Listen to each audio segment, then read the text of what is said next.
செங்கல்பட்டு மாவட்டம் தாம்பரம் தொகுதி தேமுதிக சார்பில் விஜயகாந்த் பிறந்தநாள் விழா மற்றும் 20ஆம் ஆண்டு துவக்க விழாவை முன்னிட்டு நலத்திட்ட உதவிகள். செங்கல்பட்டு மாவட்டம் தேசிய முற்போக்கு திராவிட கழகம் தாம்பரம் சட்டமன்ற தொகுதி சார்பாக கேப்டன் விஜயகாந்த் அவர்களின் பிறந்தநாள் விழா மற்றும் 20ஆம் ஆண்டு துவக்க விழாவை முன்னிட்டு நலத்திட்ட உதவிகள் வழங்கும் நிகழ்ச்சி செங்கல்பட்டு மாவட்ட துணை செயலாளர் மா. செழியன் தலைமையில் தாம்பரம் தெற்கு பகுதி கழக செயலாளர் கேட் எம். தர்மா அவர்கள் ஏற்பாட்டில் சரவணன், சிவகுமார், லோகநாதன், ஃபாத்திமா, ஸ்டெல்லா, சுஜாதா, நந்தினி, ஏழுமலை, ராஜேந்திரன், தமிழரசி, தர்மா, சுமன், நெரும்பூர் ராஜேந்திரன், செட்டி என்கின்ற தேவேந்திரன், சுமதி, திலகா, அபிநயா, ரம்யா, இளங்கோவன், காஜா மைதீன், வாசுதேவன், ராமமூர்த்தி அவர்கள் வரவேற்பிலும் இந்த நிகழ்ச்சியில் சிறப்பு அழைப்பாளர்களாக கலந்து கொண்ட தேமுதிக தொழிற்சங்க பேரவை செயலாளர் காளிராஜன் மற்றும் செங்கல்பட்டு மாவட்ட கழக செயலாளர் அனகை முருகேசன், மாநில மாணவர் அணி துணை செயலாளர் பம்மல்ராஜ் ஆகியோர் கலந்து கொண்டு சிறப்புரையாற்றி நலத்திட்ட உதவிகள் சுமார் 500 நபர்களுக்கு வேட்டி, சேலை மற்றும் 2 தையல் மிஷின்கள் ஏழை எளிய மக்களுக்கு வழங்கினார்கள். உடன் மாவட்ட செயலாளர், பகுதி வட்ட நிர்வாகிகள், பகுதி நிர்வாகிகள் உள்ளிட்ட ஏராளமானோர் கலந்து கொண்டு சிறப்பித்தனர்.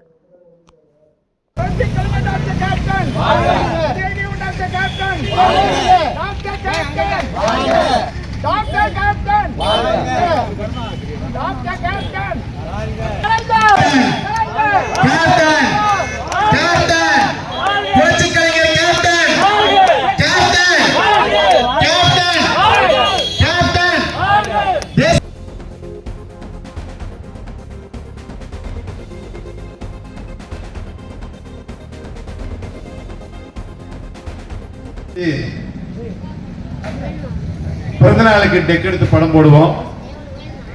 அப்ப எங்களால முடிஞ்சவளோ அந்த 50 பக்கம் நோட்டு, அந்த பேனா, அந்த பென்சிலு எங்களால முடிஞ்ச அளவுக்கு அந்த பள்ளிக்கூடத்தில் கொண்டு போய் கொடுத்து அந்த பிள்ளைகளுக்கு சந்தோஷப்படுத்துவோம்.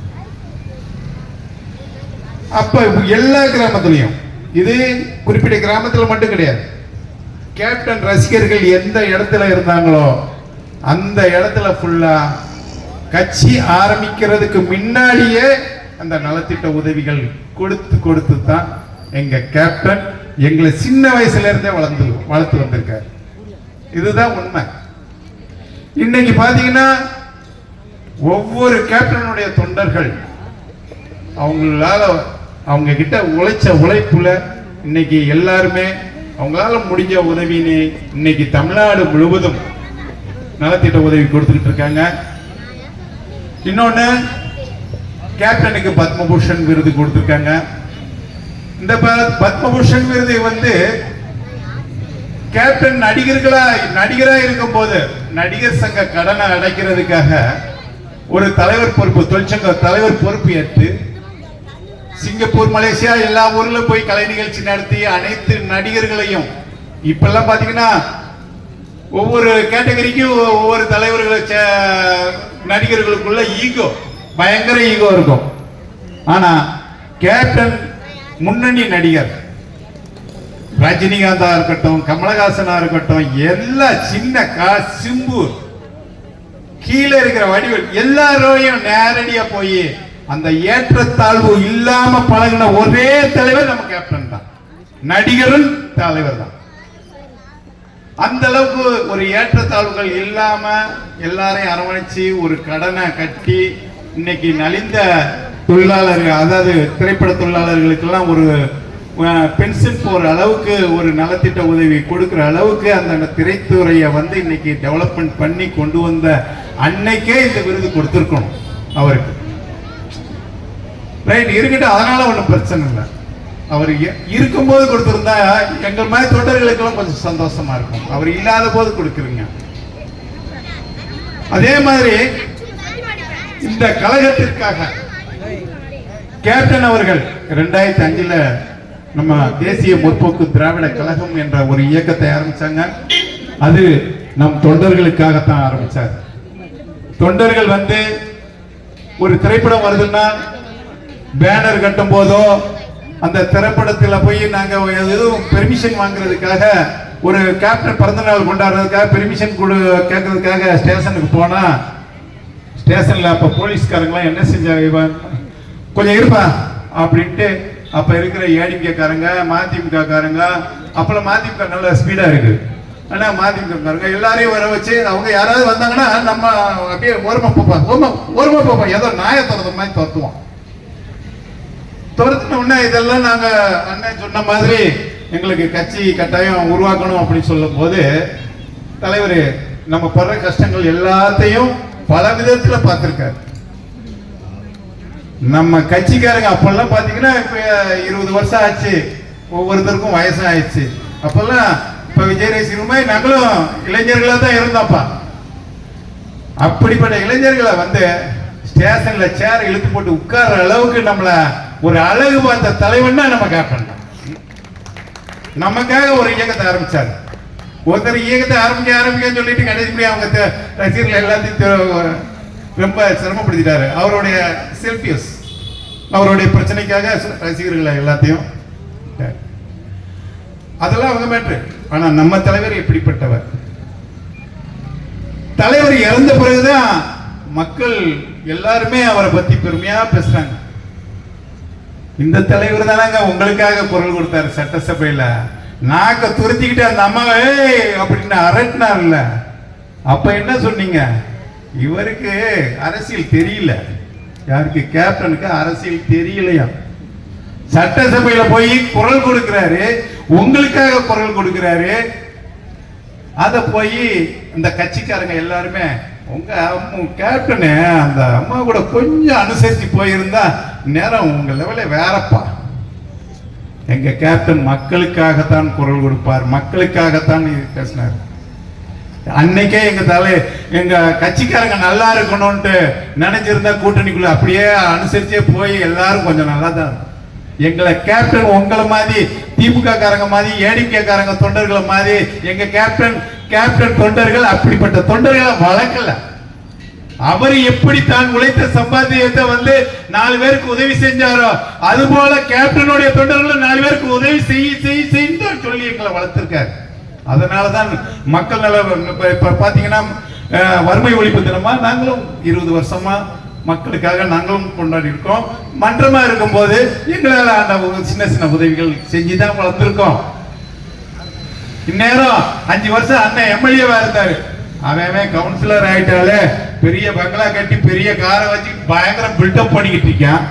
5 வருஷமா எம்எல்ஏ வந்துகிட்டு இன்னமும் அப்படியே ஆட்டோல ஏறி வர்றாரு. ஏதாவது ஒரு பிரச்சனை படக்குனா ஆட்டோல ஏறி போலீஸ் ஸ்டேஷன் போறாரு. இப்படிப்பட்ட நபர்கள் தான் எங்க தேசிய முற்போக்கு திராவிட கழகத்துல ரொம்ப இருக்காங்க. இன்னொன்னு, கேப்டன் இறந்த அன்னைக்கு பாத்தீங்கன்னா நானு 2014 இருந்து தலைவர் கூடயே தான் இருக்கேன், தலைமையில தான் இருக்கேன். கேப்டன் இறந்த அன்னைக்கு பாத்தீங்கன்னா காலையில தகவல் வருது, வீட்டுக்கு கொண்டு வராங்க தலைவரை. கூட்டம் பாத்தீங்கன்னா பயங்கரமா வருது. தமிழ்நாடு அரசு கிட்ட வந்து ராஜாஜி ஹாலை கேட்கிறாங்க.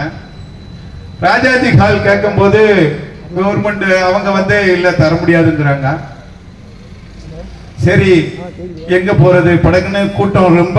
வீடு வந்து பாத்தீங்கன்னா அவன் சின்ன நடிகரே பெரிய பெரிய வீடா கட்டுறான். நீங்க கேப்டன் வீட போய் பாருங்க.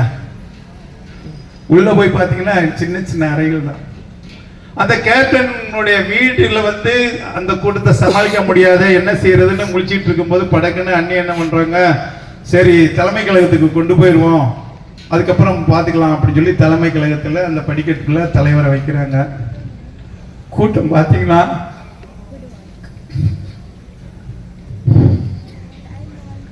அதாவது அவங்க மட்டும் கிடையாது, பொதுமக்கள் வராங்க. இந்த கூட்டத்தை எப்படி சமாளிப்பது என்பது தெரியாம போலீஸ் திணறுது. அப்படி போலீஸ் திணறும் போது வேற வழியே கிடையாது, எப்படியாவது கேப்டனுக்கு ஒரு இடம் நம்ம ஒதுக்குனா தான் இந்த பிரச்சனையில வந்து மற்ற பொதுமக்கள் பிரச்சனை, ஏன்னா சென்னை ஸ்தம்பிக்கிற அளவுக்கு மக்கள் வந்துகிட்டு இருக்காங்க அப்படின்னு உளவுத்துறை ஸ்டாலின் அவர்களுக்கு சொன்ன பிறகு அவர்களாக முன் வந்து தீவுத்திடலை நமக்கு கொடுக்குறாங்க. தீவுத்திடல்ல சும்மா சொல்லக்கூடாது, அந்த ராதாகிருஷ்ணன் ஐஏஎஸ் அவர்களுக்கு தேமுதிக சார்பில் இந்த நேரத்தில் ஒரு நன்றியை நாங்க கட்டாயம் தெரிவிச்சுக்கணும். ஏன்னா நைட்டோட நைட்டா நமக்கு ஏற்பாடு பண்ணி கொடுத்தாரு. அந்த தீவுத்திடல் போவதற்கு அணை முருகேசன் அன்னைக்கு என்ன செஞ்சாருங்கிறது அவருக்கு நல்லா தெரியும். ஏன்னா தலைமை கழகத்துல தலைவரை வச்சு இப்படியே இது பண்ணலாம்னு ஒரு சொன்னாங்க. ஆனால் பொதுமக்கள் வர்றாங்க, தாங்காது, கட்டாயம் திமுக காரங்க சொன்னாலும் பரவாயில்ல, நம்ம அங்க கொண்டு போய் வச்சாதான் நம்ம சரியா வரும் அப்படின்னு அண்ணனும் பெரிய வாதாட்டம் நடந்தது. போய் தீவுத்திடல்ல தலைவரை வச்சு அன்னைக்கு தலைவர் பொதுமக்கள் மத்தியில எல்லாரையும் பொதுமக்கள் பார்க்கிற அளவுக்கு ஏற்பாடு செஞ்சாங்க. அங்க இருந்து ஊர்வலமாக வந்தது. ஊர்வலமா வரும்போது பாத்தீங்கன்னா ரோடு ரெண்டு பக்கமும் மக்கள் தலைவருடைய பேச பார்க்கணும்ட்டு அலைகடலா.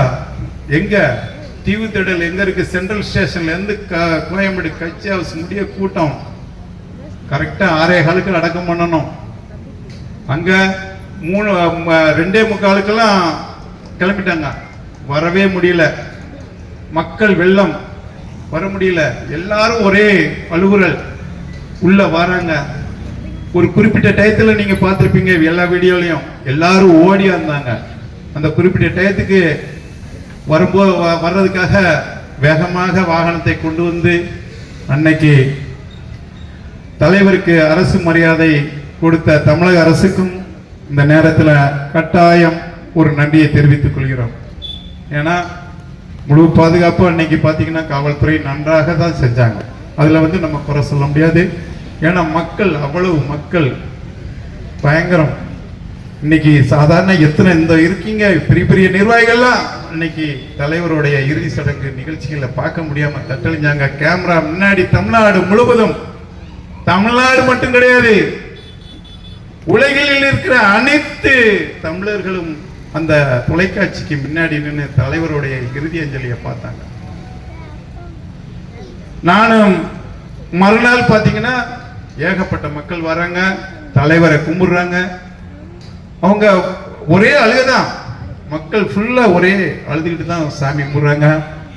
இன்னைக்கு அது ஒரு கோவிலாக மாற்றிய அந்த அந்நியார் அவர்களுக்கும் அவங்க குடும்பத்திற்கும் அடிமட்ட தொண்டனாக நான் இன்னைக்கு அவங்களுக்கு பெரிய மரியாதை செலுத்துறேன். ஏன்னா இன்னைக்கு தலைவர் ஒரு பீச்சிலேயோ எங்கேயோ கொண்டு போய் வைக்காம இன்னைக்கு தலைவர் டயாலிசிஸ் பண்ணுவாங்க. வாரத்துக்கு 3 நாள் டயாலிசிஸ் பண்ணுவாங்க. பண்ணிட்டு 11 மணிக்கு ஆஸ்பத்திரியில் இருந்துகிட்டு 12 மணிக்கு ஆபீஸ்க்கு வந்துருவார். ஆபீஸ்க்கு வராம போவே மாட்டார். உடல் சரியில்லாத ரொம்ப மோசமா இருக்கும் போது தான் இங்க ஆபீஸ்க்கு வரல. ஆனா ஆபீஸ்க்கு எனக்கு ஆபீஸ் கொண்டு போய் விடு, ஆபீஸ் கொண்டு போய் விடுன்னு தான் சொல்லுவார். அந்த அளவுக்கு தலைவர் அந்த கழக கட்சி ஆபீஸ வந்து தன்னுடைய கோயில அவர் நினைச்சாரு. அதே இடத்துலயே கட்சி ஹவுஸ்லயே அவங்களுக்கு ஒரு இடம் கொடுத்து இன்னைக்கு கோயிலா உருவாக்கின அன்னி அவர்களுக்கும் குடும்பத்தாருக்கும் தேமுதிக தொண்டர்கள் சார்பா ரொம்ப நன்றியை தெரிவிச்சுக்கிறோம். ஏன்னா எங்க தலைவர் புறம்போக்கு இடத்துல போய் புதைக்காம கெத்த நிப்பாட்டி இருக்கீங்களா, இதுதான் எங்களுக்கு கெத்து. எங்க தொண்டர்களுக்கு ஃபுல்லா கெத்தே தான். இன்னைக்கு அந்த இடத்துல ஒரு தெய்வ கடாட்சியமான இடமா இருக்கு. பாத்தீங்கன்னா அதாவது தெற்க இருக்கிற மாவட்டங்கள் டூரிஸ்ட் அப்படியே போறாங்க, திருத்தணி போறாங்க, திருப்பதி போறாங்க, எல்லாரும் வந்து கேப்டனி சாமி கும்பிட்டு அதுக்கப்புறம் பீச்சுக்கு போறாங்க. இது பாருங்க, அதாவது கோயிலுக்கு போறவங்க இப்படி இடத்துக்கு போக கூடாதுன்னு முன்னோர்களும் சொல்லுவாங்க. ஆனால் இன்னைக்கு கேப்டன் திருப்பதியை விட, திருத்தணியை விட, ஆதிபராசக்தி கோவிலை விட கேப்டன் ஆலயம் இன்றைக்கு திகழ்கிறது என்பதை இந்த நேரத்தில் தெரிவிச்சுக்கிறேன். ஏன்னா அந்த இடத்துல வந்து குழந்தைகள்